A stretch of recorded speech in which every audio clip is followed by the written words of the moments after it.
નમસ્કાર, આપ જોઈ રહ્યા છો વીટીવી ન્યૂઝ ગુજરાતી. હું છું અંકુર રાવલ. સમાચારની શરૂઆત કરીએ. રાજકોટના આંબેડકર નગરમાં નિર્માણાધીન મકાનમાં શ્રમિકોને કરંટ લાગ્યો. કરંટ લાગતા એક શ્રમિકનું મોત થયું છે, તો મુકેશ પરમાર નામના શ્રમિકનું મૃત્યુ થયું છે. અન્ય એક શ્રમિકને પણ કરંટ લાગતા હોસ્પિટલ સારવાર અર્થે ખસેડાયો છે. તો મકાનના સેન્ટિંગનું કામ ચાલી રહ્યું હતું, એ દરમિયાન આ દુર્ઘટના બની અને ફોર્ચ્યુન હોટલની સામે આવેલા આંબેડકર નગરનો આ બનાવ છે, જ્યાં શ્રમિકોને કરંટ લાગ્યો અને જેમાંથી 2 શ્રમિકોના મોત થયા છે કરંટ લાગતા. તો રાજકોટની આ ઘટના છે.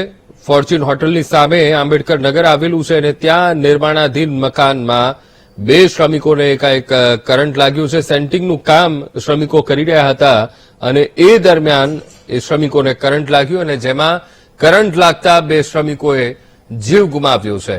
તો રાજકોટની આ ઘટના છે, આંબેડકર નગર. અને આંબેડકર નગરમાં એક ઇમારત નિર્માણાધીન હતી અને જ્યાં આ શ્રમિકો કામ કરી રહ્યા હતા અને સેન્ટિંગનું કામ આ શ્રમિકો દ્વારા કરવામાં આવતું હતું. આજ મુદ્દે સંવાદદાતા સની મયડ લાઈવ જોડાઈ ગયા છે. સની, રાજકોટનો આંબેડકર નગર અને આંબેડકર નગરમાં એક નિર્માણાધીન મકાનમાં શ્રમિકોને કરંટ લાગ્યો. કરંટ લાગતા 2 શ્રમિકોના મોત થયા છે. સ્થિતિ શું છે?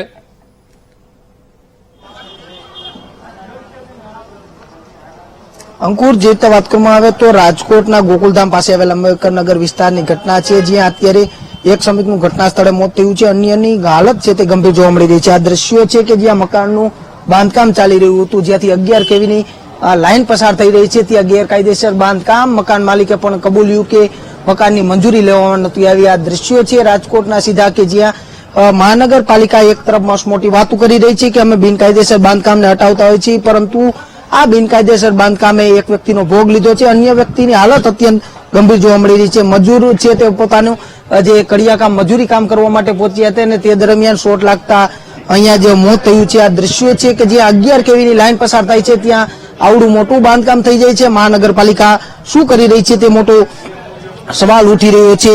હાલ તો જે મજૂરનું મોત થયું તે ગોવિંદાસર ગામનો મુકેશ પરમાર હોવાનું ખુલ્યું છે. તે સમગ્ર બાબતને લઈને આજે મજૂરી કામ કરવા માટે આવ્યા હતા અને મજૂરી કામ દરમિયાન અહીંથી જે પસાર થતી આ જે વીજ લાઈનમાં અડી જતા તેમનું મોત થયું છે. અન્યની હાલત પણ ગંભીર જોવા મળી રહી છે. જેના આ રાજકોટના સીધા દ્રશ્યો કે મહાનગરપાલિકાની સામે અનેક સવાલ ઉઠી રહ્યા છે કે આ બાંધકામો થઈ રહ્યા છે તો તમે શું કરી રહ્યા છો? માત્ર એસી ચેમ્બરમાં બેસીને મસ્ત મોટી વાતો કરી રહ્યા છો, પરંતુ આવી રીતે રાજકોટમાં એક નહીં અનેક સ્થળે આવી રીતે બાંધકામો ચાલી રહ્યા છે. ત્યાંથી વીજ ટાયરો પસાર થઈ રહ્યા છે. આ વીજ વાયરોની સામે અનેક સવાલો ઉઠી રહ્યા છે. ત્યારે રાજકોટની આ જે ઘટના બની તે અત્યારે ઘટના ક્યાંક દુઃખદ છે, તો સાથે સાથે આ ઘટનાને લઈને પોલીસ શું કાર્યવાહી કરશે તે પણ જોવાનું રહેશે. અંકુરજી. જી બિલકુલ સની, સમગ્ર માહિતી સાથે જોડાવા બદલ આપનો આભાર.